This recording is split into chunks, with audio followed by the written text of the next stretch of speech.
It's really important. So there's no point just building a website and expecting yourself to be found online, because it ain't going to happen. The longer a website's live without being updated, Google will know, because there's a date for each page and when it was last modified. Because again, this comes back down to the dark art. There isn't a dark art. They want to send their searcher to the website that's best relevant to what they're searching for.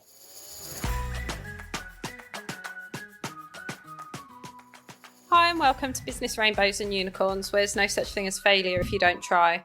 This podcast is specifically for business owners or wannabe business owners. Say you've got a side hustle or you've got a passion for something and you think it'd be absolutely amazing, or you see people that do amazing things with their passions and what they enjoy doing. Well, you can do that. So please subscribe and we hope you enjoy listening to this episode. Hi and welcome to another episode of Business Rainbows and Unicorns. This week we've got our expert nerd from Breakout on, Andy, who everyone knows him as our IT nerd, talking about SEO.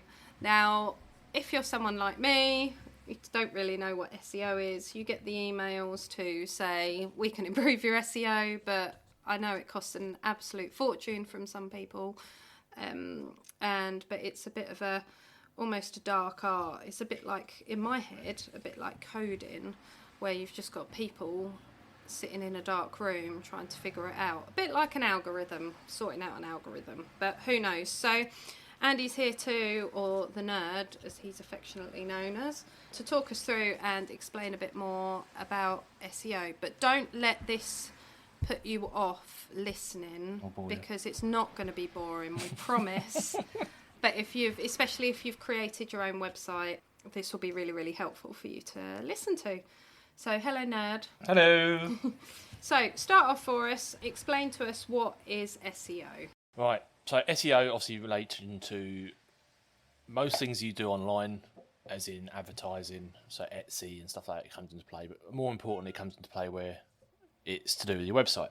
So, website, SEO, Search Engine Optimisation, it's about making that website searchable and being able to be found on the internet and find, ideally, your business.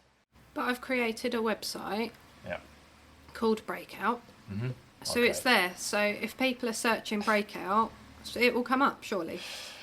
No, this is a common thing. So what happens is that there are a lot of easy website builders, etc., where you can build your own website. It's absolutely fine. They're absolutely good. Squarespace.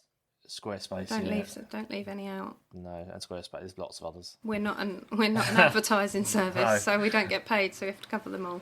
So some of them are more helpful than others, but a lot of the time we find that we get websites, or customers have already done their own website, and it's how can you have a look at it? And there's quite a few common mistakes. I mean, I'm no SEO expert, but at the end of the day, I know enough to get you through, like the basics.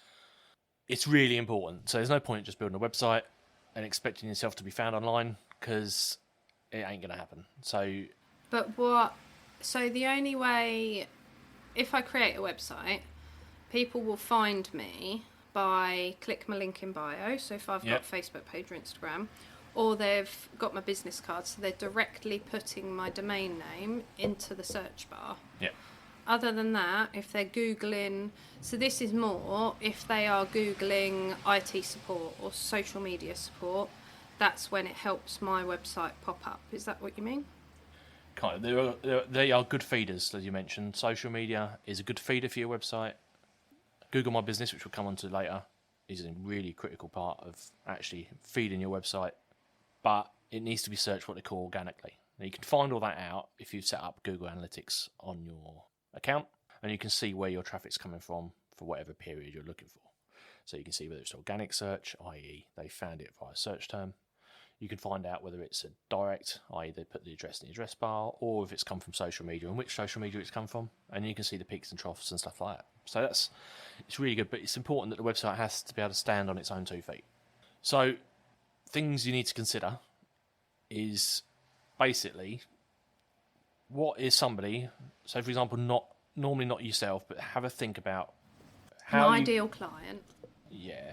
So think about not in your own terms, but in layman terms. For example, if you're doing yoga, what is someone going to type into Google to find you? Yoga. Right. Yoga in Sudbury. See, yoga in Sudbury. So that's where we come onto local. And actually, if you just type in yoga, you're competing with the world. So all your search results relate to. So that's when you're on page 1400 of Google. Yeah. Because you've just put yoga. So the first thing you need to consider is the service you're providing, is it worldwide, nationwide, or is it just local, i.e. just a local area? Then you need to incorporate your keywords in your website to make sure that they are consistent with what people might search for. So I've done my own website, so now I take it to the next level of Breakout. So it's Breakout in Long Melford. Yep. Welcome to the website of Breakout in Long Melford. This is where you will find more information about Breakout in Long Melford. Perfect. Okay. That's it. Now, So it's that's it, kind I'm of done. well, not quite. So that's normally your homepage, or your homepage is normally set to whatever your main website is about, either your company name or whatever you provide in that area, or nationally. I'll give an example. We had a client. We're calling Joe Blogs. So We Joe, do have a client called Joe Beggs. Yeah, we Hi, do. Joe. Joe was on another podcast. Clang. But we don't Link have in the description. Yeah. So Joe Blogs provided a cycling coach. So he's a cycling coach it was nationwide. He was an online coach, wasn't he? Yeah, so he spent several £1,000s on SEO. It was done by a company that, you know, the emails you get saying your SEO needs improving? Yeah. The text-only emails, we can improve your SEO, we can get you on page 1 of Google. I think we probably get 2 or 3 a day, don't we? Yeah, and it can be very, very expensive. SEO is seen as this dark art, and for that dark art, you pay a top premium. It's not. So what happened was, I looked at the website, he came in, and I looked at his website, and it was, you know, the main tag, what we call heading tags I'll come on to, but it's quite complicated. But your main H1 tag is about what your website is, or what the main keyword is for that page. So that's your Heading header of your page. Yeah, so you have paragraphs. So when I open my website, and it's obviously www.breakoutservices.co.uk, and then the first line will be Breakout Long Melford. Yeah. That'll normally be a H1 tag. Okay. As long as it's specified, but we'll come on to that. It's not complicated, but it's just it needs probably a little bit long for this part. Okay, sorry. I'd imagine. Sorry. So, looked at his website, and his main H1 tag or heading tag was Joe Blogs Coaching. I went, Joe, yep. What else do you do? Nothing. So you just do cycling coaching? Yeah. So why are you not called Joe Blogs Cycling Coach? And the sort of a realisation sort of hit us both. He was on page 9, I think, initially. So we sat down, 3 hours work, sorted out the basics. And we'll come into basics that most people can do themselves anyway. That will help. So we did basics, did all the tags, did a little spruce up. And overnight he went from page 9 to page 4. I think he's now on page 1, maybe number 8 or something like that on page 1. But when you say number 8 on page 1, though, does that include the Google Ads ones? Yeah, so you can pay for the sponsored links. Yeah, so unfortunately, unless you pay money, you're going to struggle to get to the top. Yeah. But yeah, that does include that. So in reality, I mean, it was a good move, and don't forget that's national as well. That's not just local SEO. So national search. So it's thinking about those keywords and incorporating them into your text and your paragraphs and things like that. So the basics. What are the basics? Basics are, first and foremost, privacy policy. You know the really annoying banners that come up? The cookie banners. Yeah. Do we like cookies or not? No one reads them. Everyone says yes. So what are they doing? Do they want us to say? What happens if you say no? Yeah, you don't get Does anyone say no? I don't know. Nothing really happens. Oh. Apart from the... But you legally have to have it on your website. Yeah, for GDPR and very other things which I'm not going to pretend to know about. You have to have a privacy policy. You have to have the GDPR acceptance thing on there, so the accept or decline. You have to have the decline option now as well, which is a new thing. We could just accept it or close it, but now you've got to decline. So that's one of the things you'll get scored against. When you say scored, is this scored by Google? Yeah. And when you say Google, there is obviously other search engines are available. Bing. Yeah. Bing is one of the ones that's kind of forgotten. You do need to consider it, because if you bought a Windows laptop, I wouldn't say PC world now, but they've sort of disappeared, haven't they? Currys? I don't know. Currys are still If you bought a Windows PC from anywhere, like other shops are available, with a Windows computer, it's going to default to the Bing search engine. So unless the person knows how to change that, I think most people end up installing Chrome to try and avoid it. But yeah, so it's something you do need to consider. But Bing do make it helpful if you do all the work on Google first. So the top 5 search engines in the world are Google, Bing, Baidu, Never heard of it. Yahoo, Yandex. Who uses Yahoo anymore? Well, Ask. Was that Ask, Ask Jeeves? Jeeves? Yeah, Oh, remember that. Ask Jeeves. And DuckDuckGo. We Oh. used to get a lot of people through DuckDuckGo. Yeah. Also, have you ever heard of the Wayback Machine? I'm going off on a tangent here.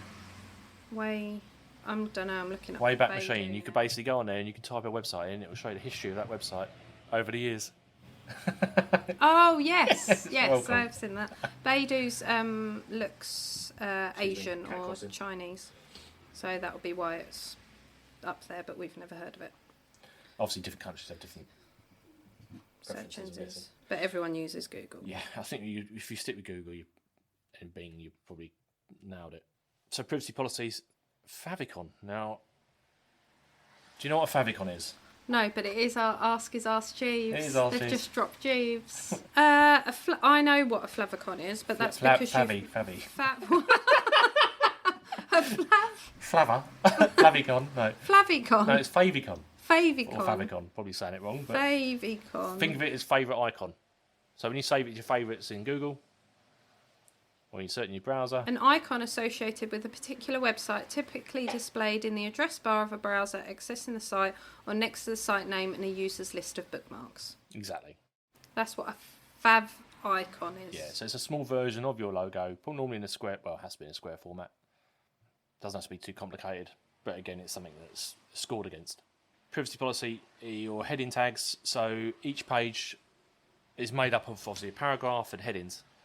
Those headings, you can only have one H1 tag, and the H1 tag, so you basically select your text and you specify if it's heading 1, heading 2, 3, 4, 5 or 6. Nice. Use headings to separate text, but don't use any more than one heading or H1 tag.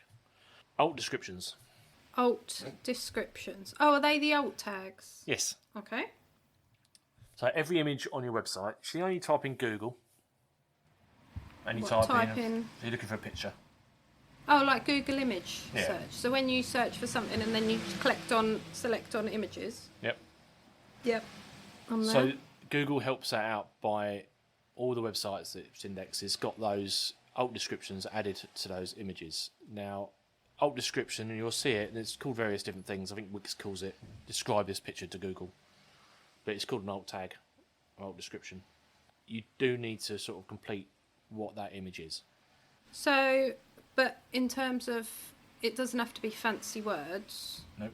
It's like, this is a picture of a window at Breakout. Yeah. So if I can look at you now, I'll be like, It's Farley. blonde girl on a phone. Oh, okay. Again. But no, you describe what's in I'm it. searching for search engines, I have you know. You go off on a tangent. Yeah. Yeah, it's describing what's in the image. Don't make it personal. It's not Farley on a phone still. It's not. It is basically describing what you see. All right. So Say what you see. Yeah, 21-year-old. Mr. Chip. That's it. Mr. Chip. Oh, catchphrase. I love a bit of catchphrase. So alt descriptions, they need to be added on. We've got backlinks. So backlinks, I do know this one, are where, so I am advertising Google, because obviously Google will advertise me. But I want to, that is where I link to Google. Yeah. Yeah. So for your business, for example, we bring Breakout into this a little bit. So we do like training for Canva and various different things. Yeah. And obviously I install certain things or recommend certain software. So it's about you looking at your business and is there anyone that you can refer to. So all we're thinking about is, for example, if you're a wedding planner and you do a wedding for a certain venue, That's not competition to you. It is complementing them. So you can say, go on. So it's like, it's the collaboration, isn't it? Yeah. So the more Google sees that your website collaborates with other businesses, the better that you will rank against other competitors. So, for example, we did an event at the Mill Hotel. We type it in our text. Blogs are really good for this as well. So blogs are like your latest news on your website, where you can write a story once a month about what you've done. So you say, yeah, I attended the Mill Hotel in Sudbury. You highlight that text, you click on link, and you put their website address in. And you ask them to do it back to you. Just Yes. a bit of marketing. If you are doing that for someone, ask nicely if they will do it back for you. And you can also offer to write a guest blog for other companies if it's relevant to your business. So Yeah, don't... as much as it is lovely to support every single person's business, you do want either the same demographic or loosely linked in some ways that actually it will help, it will benefit your business. That's when you need a business head on. And as much as it's lovely to help other people out, you do need to do it for a purpose of what will help your business. Cool.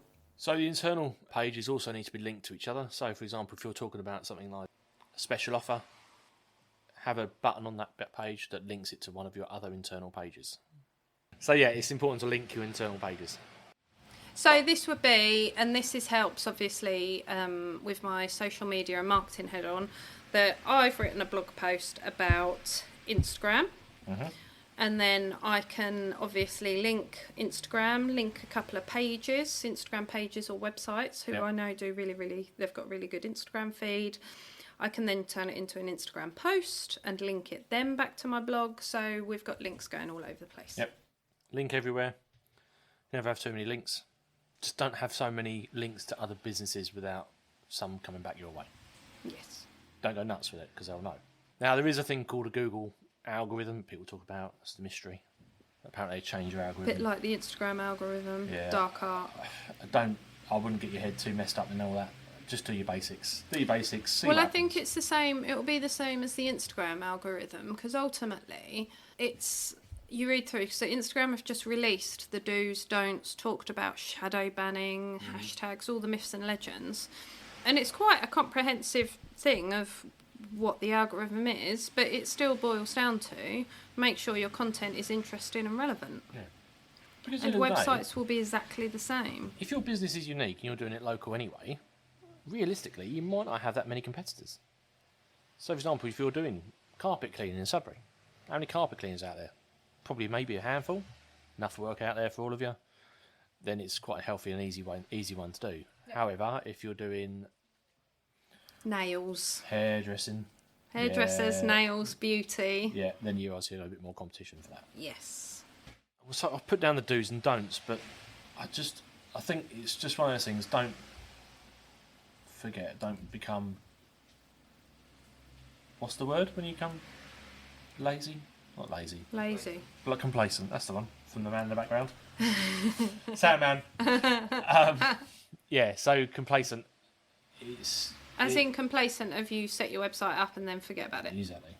So does that mean you need to update it? How often do you need to update your website? I would update or something at least once a month. Okay, and that's because Google knows when it's last updated, and Google wants to direct you to updated current information. Yeah, so don't just do your website and leave it and expect things, magic to happen, because it's not. And the longer a website's live without being updated, Google will know, because I'll come onto the page index or sitemap shortly, but there's a date for each page when it was last modified. Because again, this comes back down to the dark art. There isn't a dark art. However, Google wants to send, or Bing, wants to send their customer... Or DuckDuckGo. Or DuckDuckGo. Or Ask. I've never used it. They want to send their searcher to their website, or to the website that's best relevant to what they're searching for. It wants to be, it's trying to be helpful, isn't it? Apart from if you paid for ads. Yeah, we'll ignore, let's just all ignore paid ads. You can do, as a side note, you can do paid ads. I'll be honest with you, mostly it's your competitors clicking on them. But think of how you use Google. I always go past the paid ones because I think, well, if you're paying for ads, you have got enough business, and also you might just be paying to get the business. Whereas if I can look through other people, they might just give really good service instead and don't need to pay because they've got enough work. I think it looks too corporate. But it's, and that it's not as local, and I think, but ultimately Google wants to be helpful. Google doesn't want to send someone to rubbish. They don't want to send they don't want to send a customer to a dead website. Say, for example, we're talking about a page being updated. Yeah. You know, at the end of the day, we've had customers, we know of people that have set a website up, walked away and forget about it. 4 years down the line, the website's still sat there. They're closed business, they, for whatever reason, hasn't been taken down, and trouble is Google will know that it hasn't been updated for 4 years, so they're not likely to send you to that. So it doesn't take a lot. Ultimately as well, if you look at Google, it does help you. So if you Google, I don't know, carpet cleaning in Sudbury, as you scroll down, there'll be questions at the bottom which will say what other people have searched for. So it might be how to clean your own carpet, or how to, so it's all gives you, all of that can be used as your blog post prompts to help with your search results. Is that right? Yep. And you bring me on to a nice one, actually. Frequently asked questions. Yes, FAQs on a website. So how often do you type a question into Google? All the time. That's how everyone lives their life. Exactly. So but if you've got that answer to that question on your website.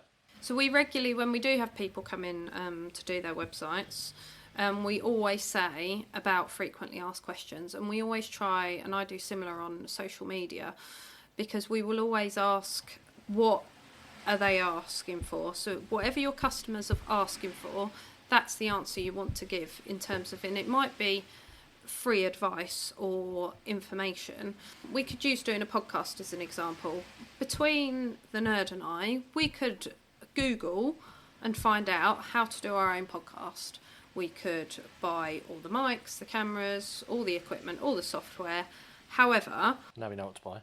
It will it will never be as good as Liam will do it, because that's what Liam's an expert in. So we would, yes, we could Google it, but, and I've noticed a photographer doing this recently. She's obviously gone to speak to people about doing their headshots and doing pictures for their websites, Instagram or whatever, but people are trying to do their own. So she set up a group and a workshop of how to take good shots yourself, how to take good shots with your phone. Mm-hmm. It's kind of accepting that people might do that. But also, if I'm Googling how to start my own podcast, on Liam's website, he can then have a blog post, how to start your own podcast. Obviously, it's going to be X, Y, and Z. Ultimately, contact Liam at Record and Repurpose. He can help. He does this, he's that. But it's showing off what he can do and what's possible. But yes, it's ultimately in that scenario, he's saving us a lot of time, a lot of energy, a lot of headaches. And it's one of those things. We can say we're going to do it, but we'd probably say we're going to do it for a year and it'll still not be done because we just won't put the time aside. It's that accountability and understanding exactly how to do it, and then Liam does all that for us. But if his blog posts are directed through those questions, every time someone searches, how do I do my own podcast? How do I launch my own podcast? How do I record? What equipment do I buy? Record and Repurpose just going to keep coming up every single time.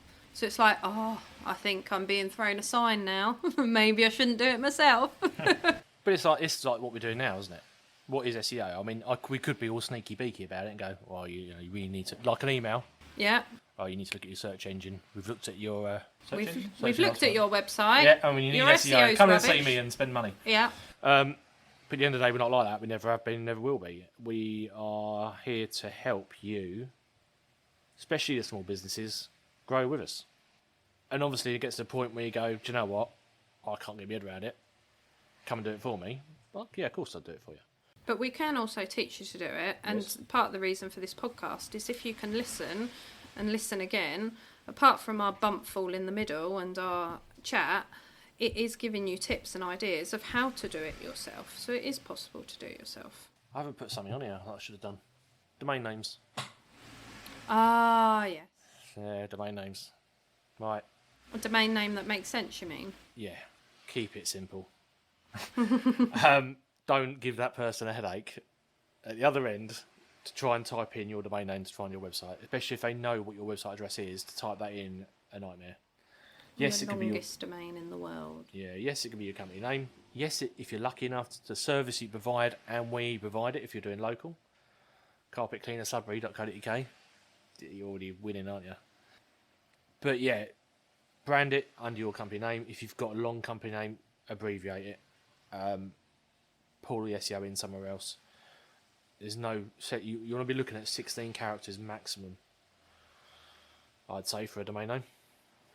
That's quite short. Yeah, like Breakout Long Melford's probably a bit over that. We're Breakout Services. Breakout Services, Breakout Long Melford, Breakout Sudbury, Breakout Career Advice as well, apparently. Talking about ideas that never happen. We have a lot of domain names. We have a lot of ideas. So yeah, again, what prefix do you want? Now, I would personally... What's the prefix? So is it a prefix? No, it's the after. What's the suffix? It's the after bit. The .co.uk. Oh, okay, yeah. .org, Yeah. .online, Yeah. .net. I'd just stick with the standard .co.uk. .co.uks. Unless cheap. you're worldwide. Yeah, they're cheap, and the .coms reasonably cheap. You'll get what you want. If your domain name's taken, I personally not. It's not. I don't think we're in that world now where we need to spend thousands of pounds for a domain name. Just find one that works. But .co.uk is, people can assume .co.uk is at the end of your domain name, or .com is at the end of your domain name. If you choose something like I've seen, there's a website saying my shop co. Then .uk because they bought the .uk domain. It just confuses people. Bear in mind, people are going to email you. If you've got your email set up for your domain name, they're going to bounce back all the time because people are going to type in .co.uk instead of just .co. So Yeah. just think about how you use it. How do you use emails? What websites do you remember easily as well? And if you're a limited company, there are .limited.uk ones. But again, I still fall down to the fact that that's weird for people to type .limited. It's not what they used to, is it? And also, if you're a charity, take advantage of the .orgs. The .org.uk is a well-known enough domain name to not confuse people, and it's privileged to you. So you should be able to get exactly what you want for your business name. Like .gov.uk. Yeah, like Winston's Wheels. .org.uk. It's a good website. It is a great website. Great company as well. Great charity even. Site indexing. You've touched on it earlier. When was my website last updated? So this is site index. Is that like a site map? Yes. So it's all the pages on the website. Yeah. Okay. So Google Search Console. What? I know. There's another Google thing. Called Google Search Console.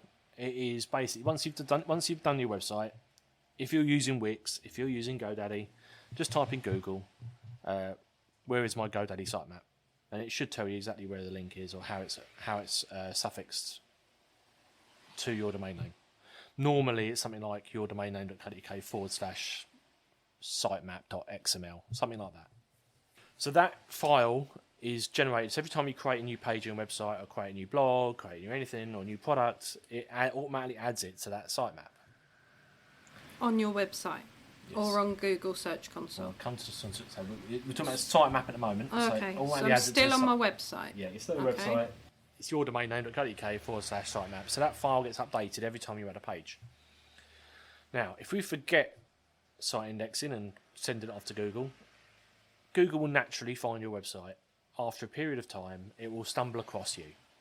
And when it does stumble across you, it may stumble across your about page. It might stumble across your privacy policy page if you're really unlucky.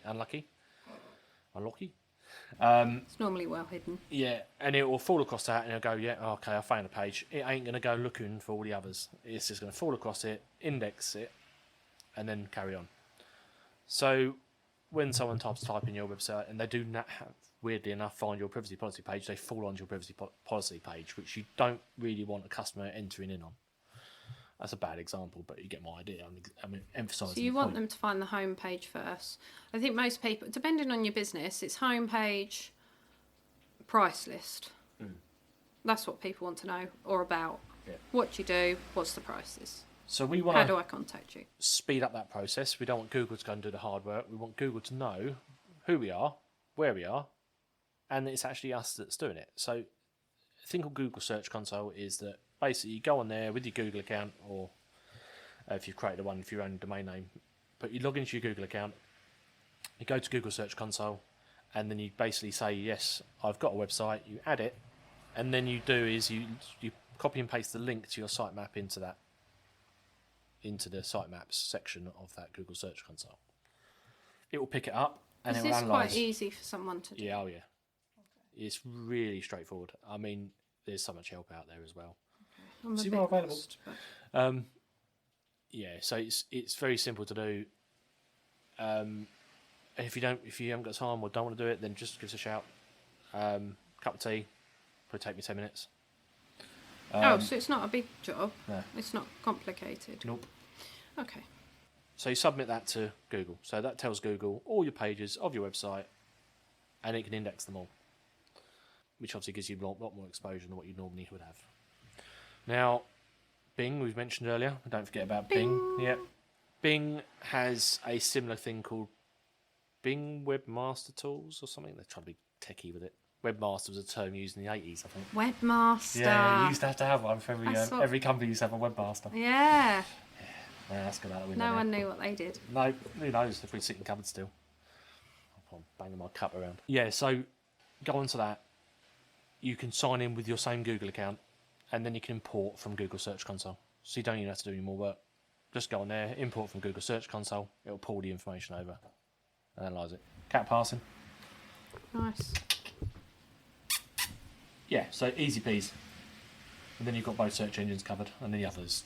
I mean, if you want, I've never even done DuckDuckGo. I mean, you can. No, but we are always found on DuckDuckGo. I Don't think know. is it a vegan search engine or something? I don't know. You've whole can of worms here. Cut.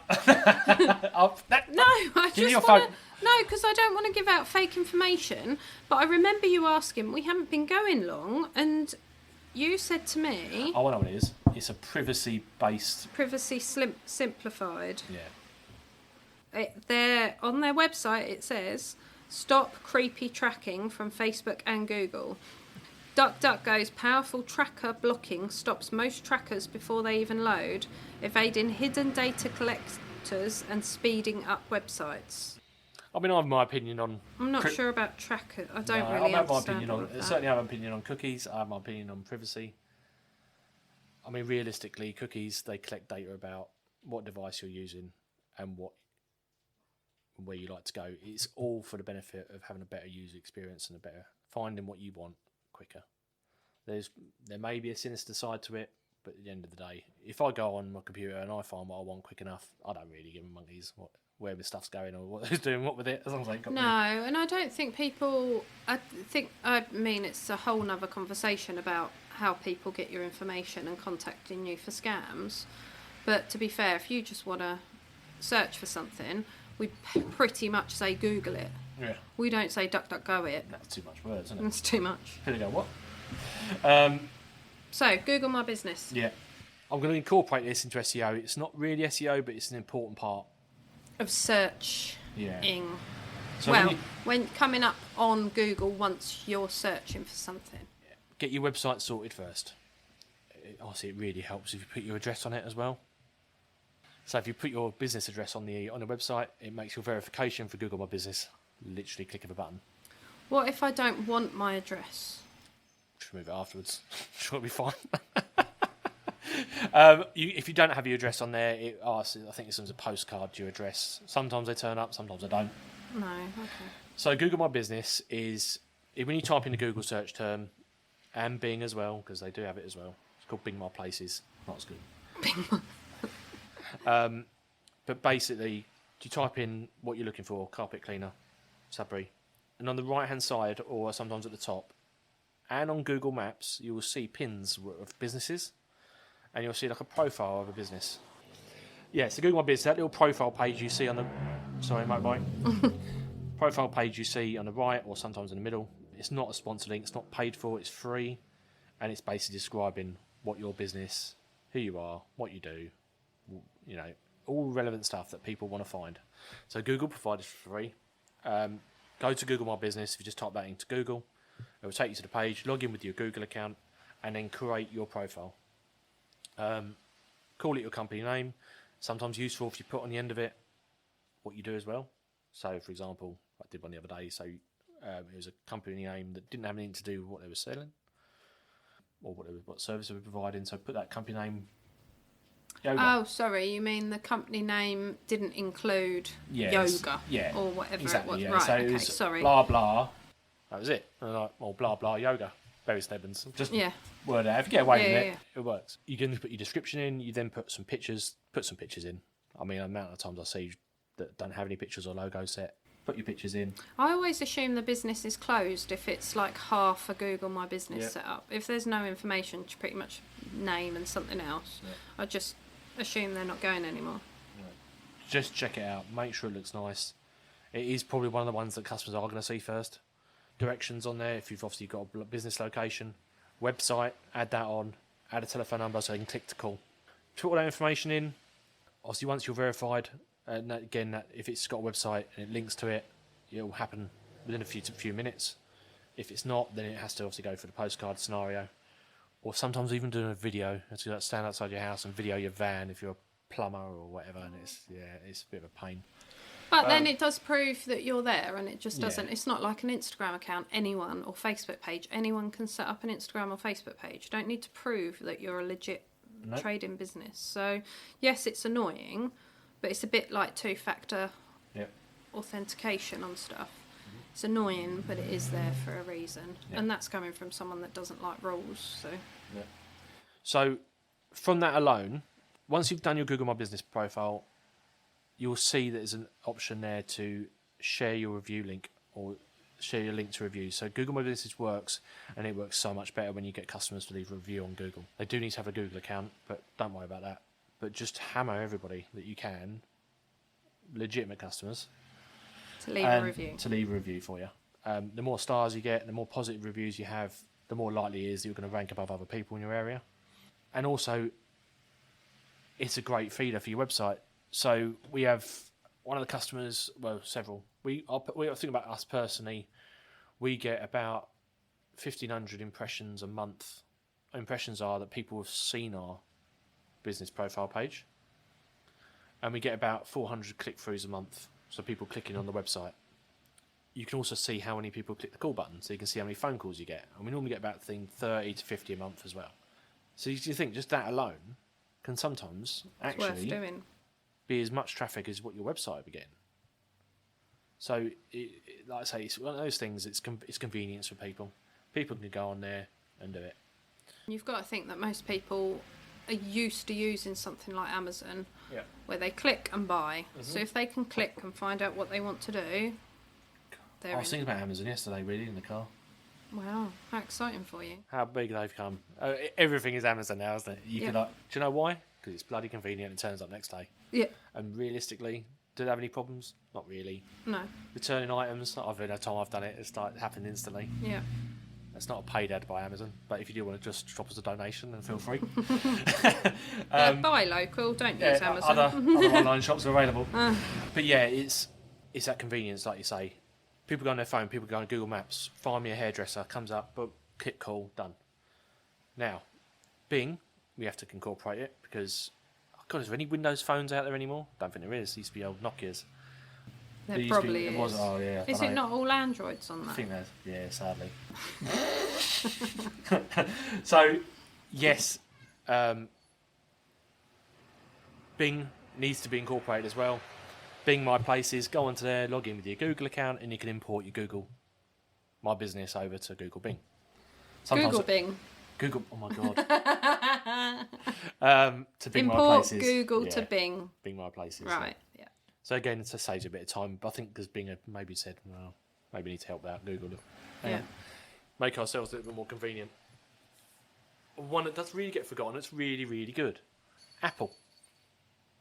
Yeah, Apple Maps. I use Apple Maps more than anything else on my phone. Why is that? Because it's there. It's on my phone. Because it's always there, isn't it? It's the default app for your phone. Yeah. People sometimes install Google Maps. But actually, Apple Maps... I mean, I think when Apple Maps first came out, it was a bit... I wouldn't not know great, any different. But now, the profile on there for your business, really, really good. Actually, I'm really quite impressed with it. So, it's called Apple Business Connect. Type that in Google or Bing or DuckDuckGo. Or Ask Jeeves. Yeah, Ask Jeeves. Yeah, give some Ask Jeeves some traffic. Bring back Ask Jeeves. Yeah. Isn't that a domain name? Bring back askjeeves.co.uk. I don't know. Campaign. You're going to hate me if I touch my phone to look for it, so I'm Yeah, not going to look. Yeah, so put that into Google, take you to the page. It do require a little bit more information than I think we had to send off a lease agreement to get ours done. But I think they asked for a bill twice and they rejected it, and then I gave up and sent the lease agreement, and it went through. So that might just be me in finger trouble. But have a look at it. If you get verified on it, really, really good. Especially if you're a shop, a business, cafe, restaurant. Perfect. Yeah, I think that's brilliant for retail spaces or high street spaces, isn't it? Mm-hmm. Because a lot of companies, and some of the ones we use, they're using their home address, aren't they? Mm. Have you even looked at our profile on Google, on Apple? Have you looked at it? Have a look. See what you think. No. You're allowed your phone. Are you allowed to do that, though? I'm allowed to do it. I can't look to see if there's a petition to bring back Ask Jeeves, but I can look at... Right, so... Oh, it's interesting who comes up straight away in Sudbury. You need to verbalise what you're seeing, because this is a podcast. Go to Melford. We'll just type in Breakout on Melford, so you get directions to it. So again, useful for people in the car. Again, with Google My Business. Just zooming in. They can just type business and get directions. I'm just trying to We don't come up. We don't come up. Just type in Breakout on Melford. We do come up. No, on a map, on the thing. Sometimes you come up with different zoom levels. Okay, yeah. Breakout, business consulting, picture of us. Oh, it's like, yeah, it's really good. Can you just show it to me? Just remind me. So rate this place. Yep, so it's got its own review people system. have rated us. Good to know, accessible ramps and doors, walk-ins welcome, outdoor parking, pet-friendly, free Wi-Fi, high-speed internet, gender-neutral toilets and contactless payments. Contactless payments. Yep. Accepts cash, accepts credit cards, what hours we're open, contact details, and yeah. Yeah, so it's quite a nice, I quite like the layout. I think with the cover photo and stuff like that, I quite like it. It looks smart. Yeah. Looks good, doesn't it? We looked at our reviews. Oh, look. Yeah. You can't look at them though. Oh, it just says 2 ratings. 2 ratings, customer service and services offered. Thumbs up. So that's SEO in a nutshell. There is a lot to it. Yeah. Also, check your map. Once you do it on Google My Business or whatever you use, make sure the map's correct and the pins in the right place, because Google will move it around. Yeah, so because we live in quite a small older village, our postcodes are incorrect. So our postcodes take you to different places. So if your post or certain drivers can't find your address, it normally means because they've used Google or Apple Maps or something. So just double check that your pin's in the right place. Keep an eye on it, because it does change. Yeah. I must change mine about 6 times a year, and it just pinks back to the other one. It's a bit mental. Yeah. So, SEO. Anyone leaves a review for you, make sure you respond to it. That's probably all I'd say. Be friendly. On Google. Yeah. And also, if you get a negative review, give me advice. If you get a negative review, just top that off. So, if you get a negative, I've had 2 clients have instances recently of negative reviews. One was the customer had never used them, so it was a bit of a personal vendetta. The other one was the customer had used them, they hadn't had the best experience, but they hadn't raised it. So I think the first and foremost, if someone's leaving you a negative review, check when they came to visit and if it was a legit one. If not, you can put on there and you can report it. Yeah, not had much success with that. So I have had one that got removed, but yeah, the reporting system is not great. No, because there's no one you can talk to, so it's kind of like you report it for certain things, and there's a certain criteria they'll remove it from. Yeah. Very hard, difficult to prove that they weren't a customer or they are a customer. No. So yeah, what would your response be? So I've been to Breakout and it's rubbish. I would. Well, you wouldn't just put that. No, but people do though. Yeah, people do. Not for us. But ultimately, yeah, I would say if I'd always highlight if they actually highlighted the issue at the time. A lot of people then go home and they're a bit keyboard warriors. So I would highlight and say, if you had told us there was an issue at the time, we could have rectified it for you. So I'd always say that anyway, because I think it's unfair if you're not given a chance and then they just go back, because negative reviews do harm local businesses. My concern is people go to McDonald's and McDonald's stuff up their order all the time. They still go back. However, if a local business does it, they're like, I'm never darkening their doors again. So always respond, but respond factually and just go through and just always welcome them back. I'll be honest, you probably don't want them back at the end of the day, but if you welcome them back and just put out there, always put anything in writing that you would be happy to be read out in front of someone. It's a bit like social media. You're putting something in writing, so if you're happy for that to be written on a poster and like taped to you or taped to your front door, then it's fine to write it. And I'd say with negative reviews, always put whether they came or not, whether they raised it or not, how you rectified it, what you'd do to fix it, and that they're always welcome back to try again. Don't take it personally and don't be personal back. You don't want to get into an argument with people, so just state the facts, state how to rectify it, and that they can always give you another chance. Sometimes it's always good. Just sit back. Don't reply straight away. Yeah, don't reply straight away. As soon as you read something, you're very emotional. A lot of people are so protective of their business, so deep breath.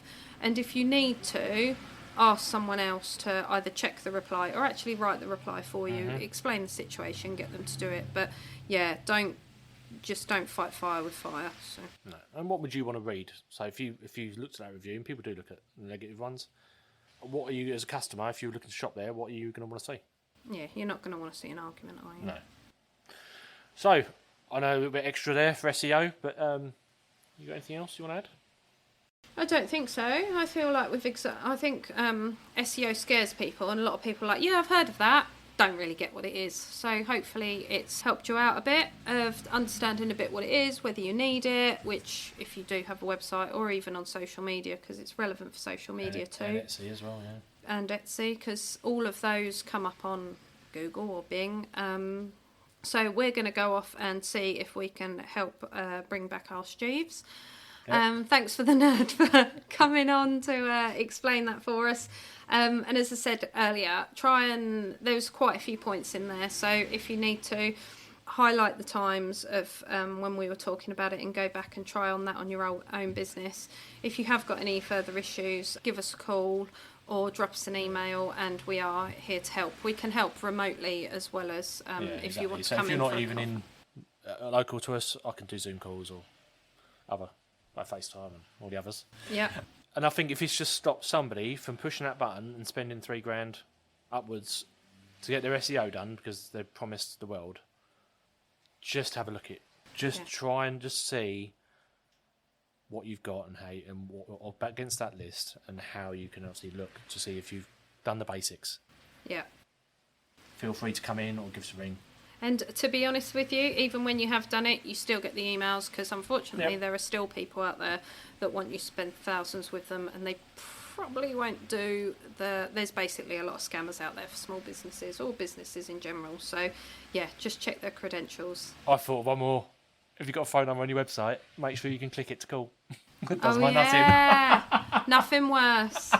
You Google a business, because 80% of people are using their phone for searching. You come up, they've clicked on your website, you've got your phone number at the top, and you can't click on the number to call. So make sure that's a link and a phone link, so they can easily call you, because there are a lot of old school people out there that still like a phone call. So yeah. Right.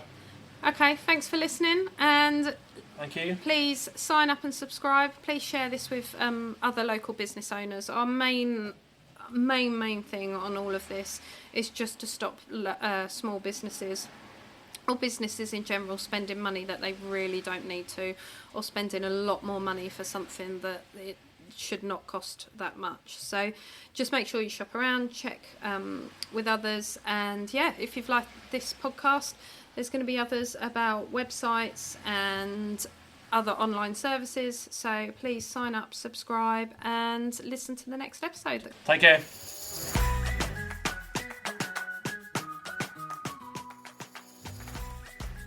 Thanks for listening to this episode. We really hope you've enjoyed it. If you have, please share with a friend who you think needs a bit of help with starting a business or even their small business, which they've already got going. Please like and subscribe to our podcast, which always helps a small business or small podcast like us. And check the show notes. We all have everything in there relating to the episode which you might need, might want to read, and links to anyone we've interviewed and certain subjects we've spoken about. And thanks for listening.